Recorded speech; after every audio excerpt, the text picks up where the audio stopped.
Michael Tennant. I'm the CEO of Curiosity Lab, which is a concept agency that focuses on creating products, content, and experiences that change narratives. Today, we're going to be speaking about one of those products, the very first product, Actually Curious. And we're going to be talking about how to use this game and tool that I created to help reinforce empathy in your life and your workplace.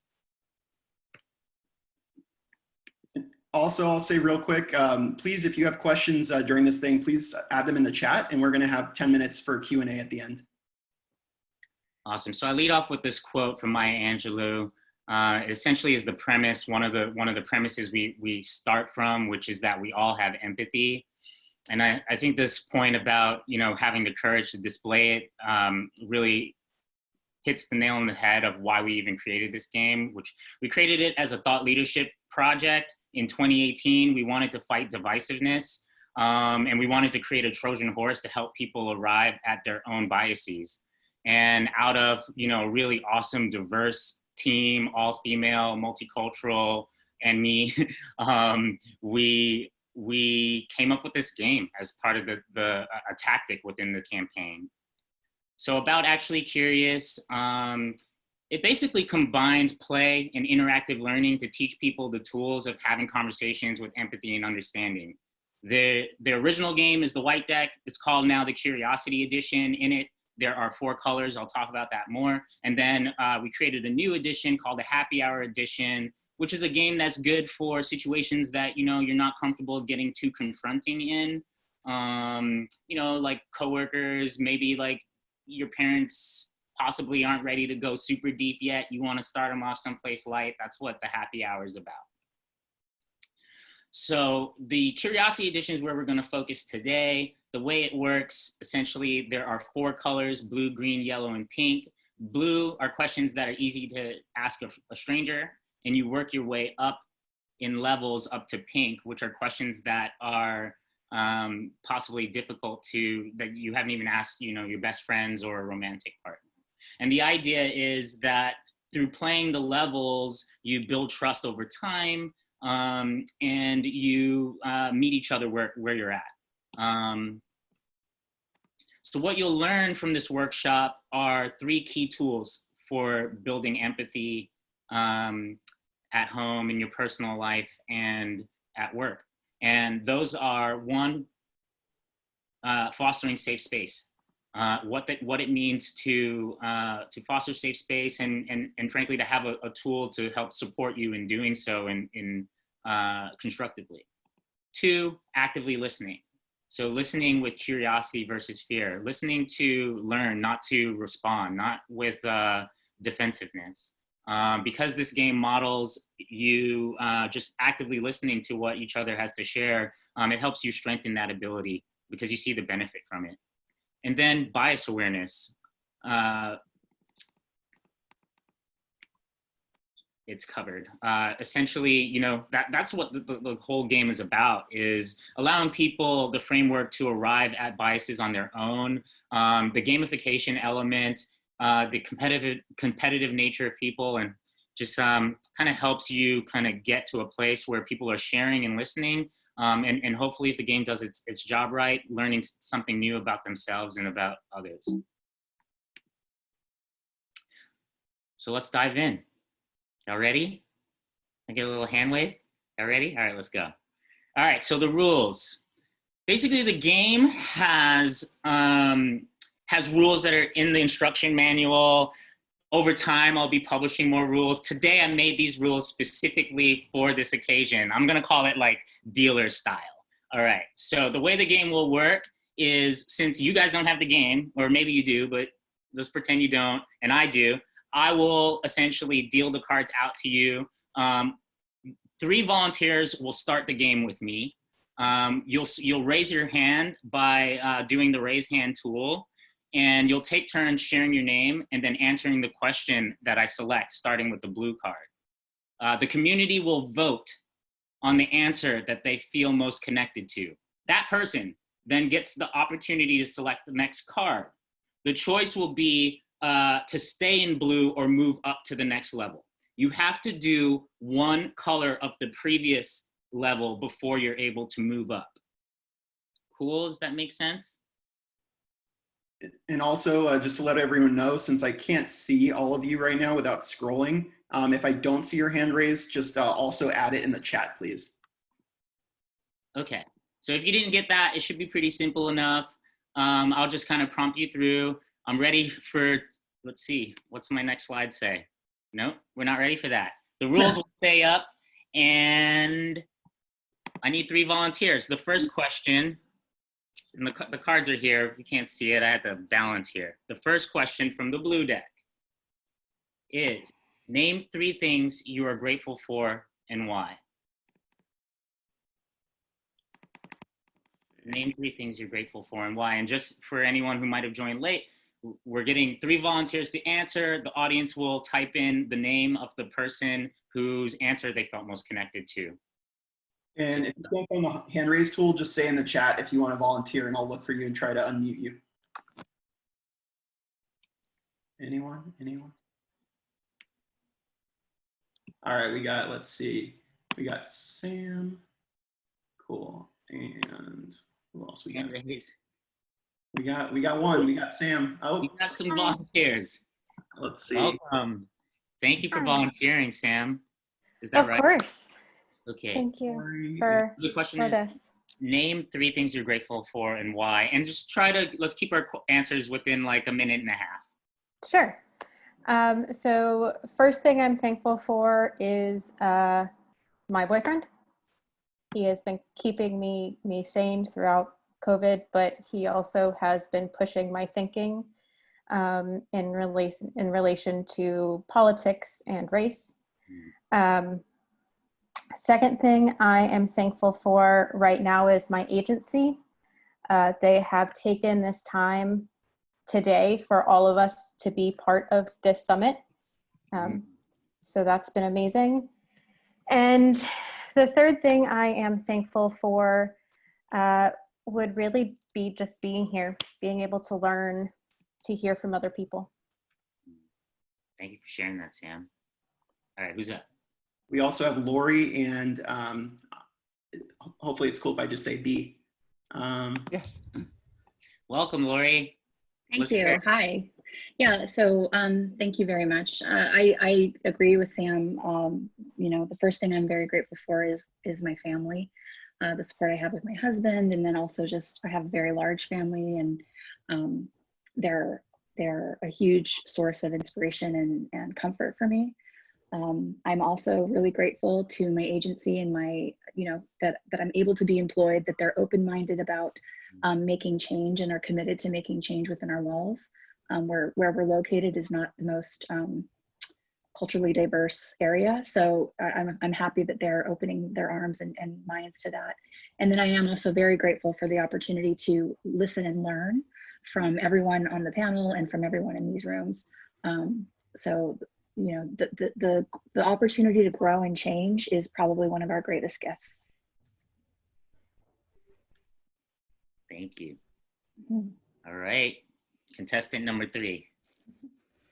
I've had more time to think about this, so I feel like it's unfair, but I think community, and that's this community and people like yourselves and everyone on these panels and these formats that are willing to invest in the community and share and making it better for all of us.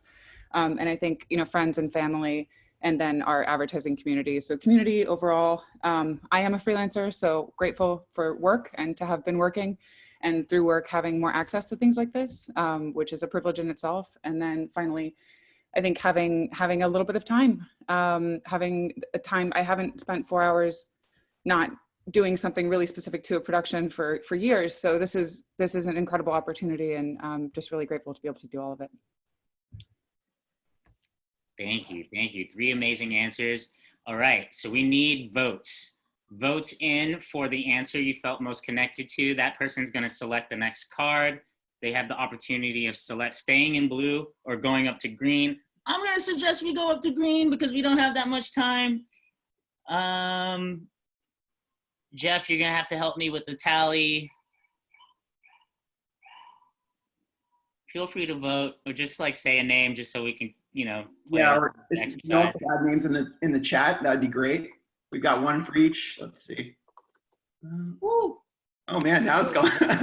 Boom. Hard to keep track of. Is it delayed? It must be delayed. Yeah, it just flew in with all the names. Man, I'm overwhelmed by this, I must say. It looks like maybe I can't tell Sam or B.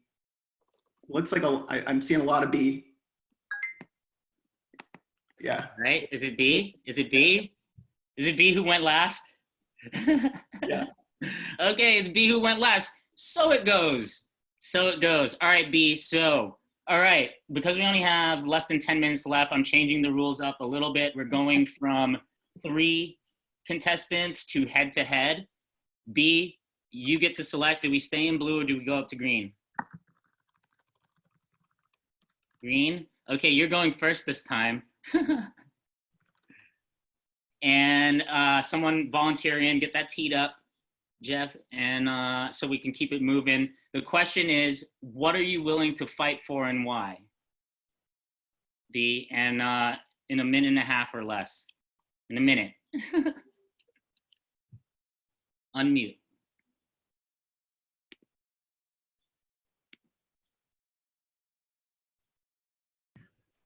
All right, unmuted. What am I willing to fight for? Willing to fight for the future in every way, for equality and justice and health. Willing to fight for empathy, and I think that is huge. Just feeling things, and really feeling things, and being uncomfortable in that. And willing to fight for the fight, I think, and just like get up and do it and commit to it. Yes, that's it. Okay, who's up? Maestro. Let's see. You need another volunteer here? Yeah, Let's get Carolyn. Carolyn. Hi, can you guys hear me? Yes. All right. Hey, everyone. And thanks again so much, Michael and Jeffrey, for hosting this and everything. I think what I'm willing to fight for, especially right now, are the people of color in my life who I've really let down by taking so long to come to this kind of point of realization. From coworkers to my roommate, to people that I'm still in touch with, like from college, I've realized that I've kind of gone through life without really truly thinking about what their experiences are, and I really want to change my awareness. All right, we need to get these votes in. And I know voting on people, it's not necessarily the most empathetic thing, but it's part of the exercise. Carolyn, B, uh-oh, Carolyn, uh-oh, moving out front. I'm imagining like the horses when you're shooting water into the mouth. Yeah. At the carnival. It looks like Carolyn pulls ahead by a head and a tail. Thank you for that vulnerability. So that means that you get to select the next card, and we need to get a volunteer coming in the background, so whoever's in. Are you going to jump up to yellow? Are you staying with green? Or are you going down the blue? Let's go to yellow. Let's jump up. Good choice. Okay, here we go. Have you ever experienced discrimination? How did you feel in that moment?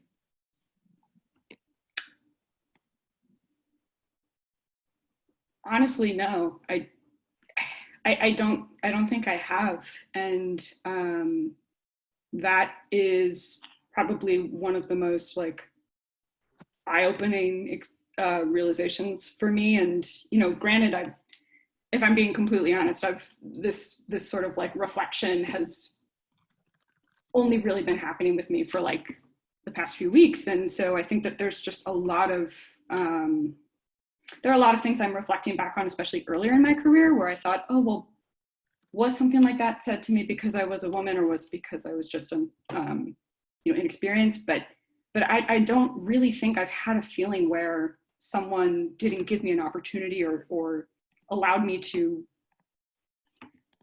voice or allow me to have a voice because of, my gender or my race or anything like that. So that's, yeah, I honestly don't think I have. Mm. All right. This is the last, we need a volunteer. This is going to be the last one before we go into the Q&A. So who's up? Let's get Jameson. I saw his hand raised for a while. Jameson's here. I forgot there was like an option to like lower your hand. Because I really just like don't have anything to build on that. We can get another. Let's see. We've got Lynn. Lynn, you there? Lynn, Hey, Lynn, welcome. Oh, hi. Hey. Yeah, so a time where I have felt discrimination, obviously being an Asian American, well, not even American, but like just like an Asian immigrant coming from like an immigrant background and everything. I think one specific time would be the most recent time with COVID-19. Obviously, Asians got a lot of backlash just for being Asian. It didn't matter if you were Chinese or not. Either way, it was very wrongful, and it's still going on. Not as much as back like in March or anything, March or back then, but how did it make me feel? Obviously, it kind of put me in a situation where I was like I can't, like I would have to even lie about who my identity is, being half Vietnamese and half Chinese, because when they see you, they just see Asian, so they just think automatic Chinese. So it definitely made me feel very like how it feels to like just even be a woman, like in like the advertising marketing agency, just belittled and just like you can't speak your mind. So yeah, sorry, that was a lot. No, that was perfect. Thank you. Thank you for sharing. All right, so the last votes in. No, sorry, I can't. The contestants are Carolyn and I just can't see the names. I'm sorry. Thank you so much for that share. Remind me your name. Oh, I don't know if she can unmute herself right now. That was Lynn. Lynn. Thank you, Lynn. Lynn, I'm sorry you had to experience that, but it looks like today that compassionate, vulnerable share makes you a winner. All right, cool. So that was an intro to Actually Curious. We're going to use this section for some questions, but I want to first start with just at least 2 reactions, just any sort of takeaways from being able to hear other people's stories, experience this game, and hopefully from people who haven't shared. So just like 2 volunteers just to kind of give a quick reaction on what you just experienced. And then I'll answer your question, Lori. Or try to. Say it in the chat in case I can't see you guys, because I have to kind of scroll right and left. If anyone has reactions to what was just shared in the stories. Anyone? Oh, let's see, Gabriel. Let's see if I can find you in here so I can unmute you. Logistics. There you are. All right, Gabriel, you should be unmuted. Hi, everyone. That was really a lovely exercise, and it was great to hear from people. And just some observations. I noticed how, I don't know if this is by design, but I think it's lovely in a way that it seems like the escalation of the questions helps to allow people of color and people who may be more marginalized slowly take the stage in the conversation. Because at the end of the day, like, white privilege may give people less experience with some of the issues that are being addressed. And so if that's by design or if that's by accident, I think it's working. And I think that's really cool.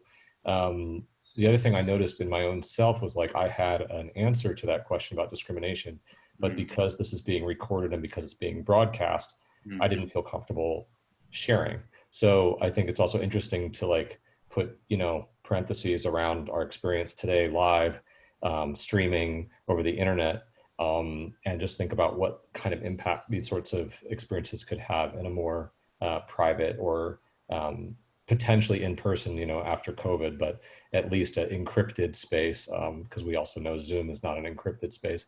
So yeah, just some observations, but in any case, really, I like the game.